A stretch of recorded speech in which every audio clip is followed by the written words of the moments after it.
Hey, what's up, guys? It's Nick White. I do tech and coding stuff on Twitch and YouTube, and I do all the LeetCode and HackerRank solutions. So, if you want those explained, I have playlists. I do like all of them, so just check those out on my channel. I guess everything else is in the description. I just did one called Spiral Matrix on LeetCode, and then I saw Spiral Matrix 2 and 3 exist, so I'm just gonna do those two. Spiral Matrix 2 is literally the same question, basically. It says, given a positive integer n, generate a square matrix. So that makes it easier, actually, because the last one was kind of arbitrary on the width and height. Filled with elements from 1 to n squared. So if they give us 3, then 1 to 9. I don't know why they don't just give us n. Giving us n squared makes that even easier, too, because then we could just declare the matrix with, they give us the width and height, basically, 3 by 3.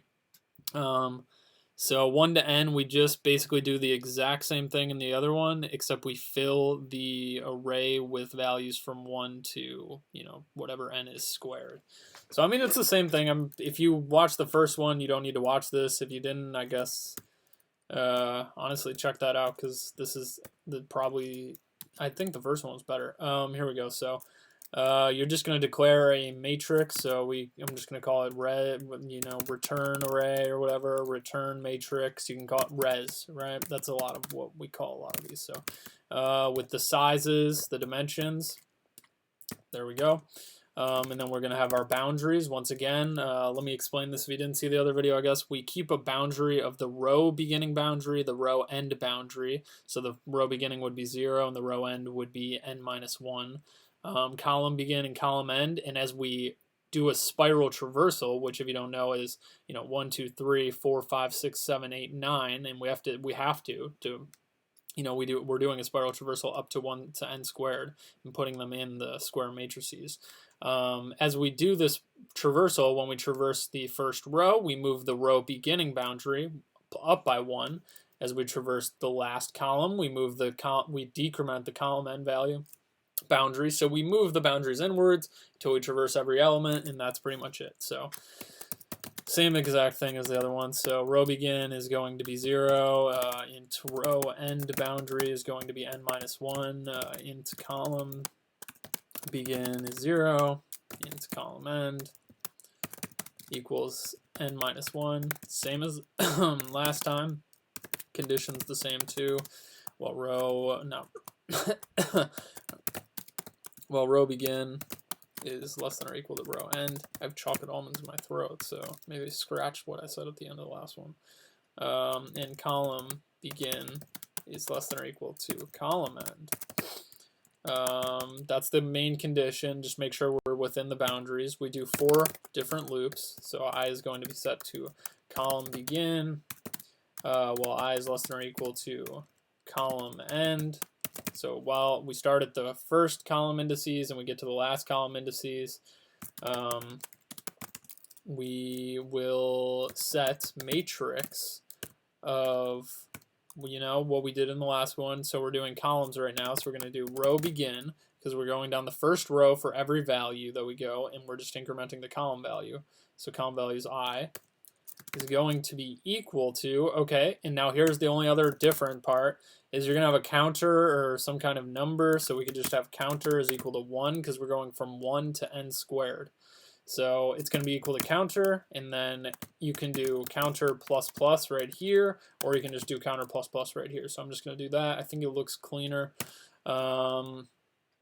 It's just incrementing the counter by 1 because obviously we have to increment by 1 as we do these traversals. And then, like I said, we traverse the whole first row when we did all these column indices. So we just do row begin, we upgrade that boundary, we increment that boundary by 1. So now this row has been traversed, so this is the beginning row now.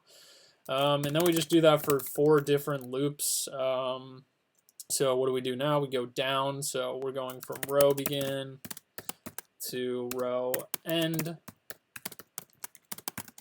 and setting matrix of I of column end, because we're at the last column, incrementing the row only, is going to be equal to counter plus plus. Same deal here.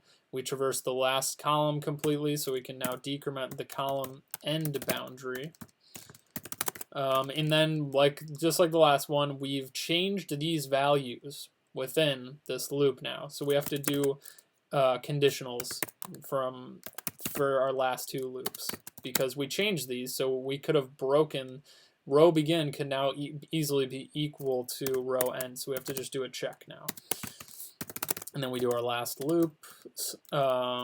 So we're going from right to left. So we're going from column end to I greater than or equal to column begin to the beginning boundary.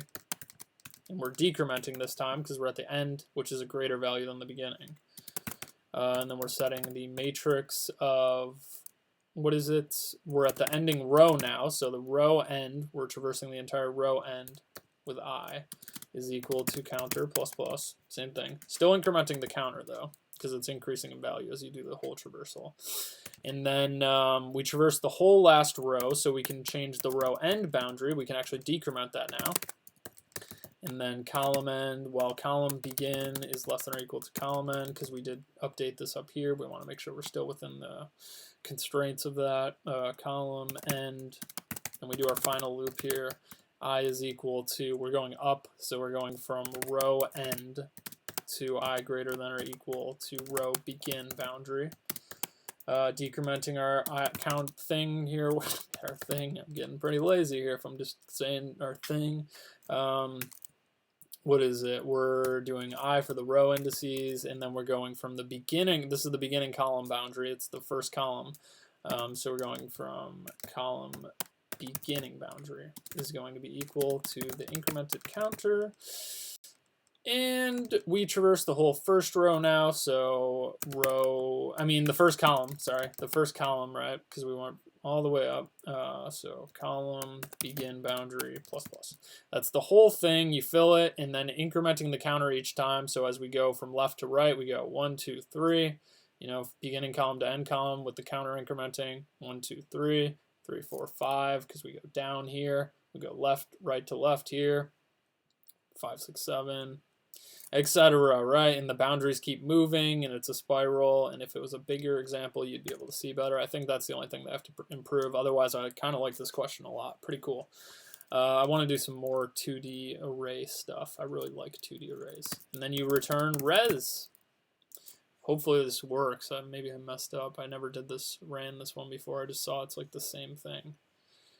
Matrix, yeah, oh crap, I'm saying matrix. It's actually called res. So just make sure you don't have syntax errors.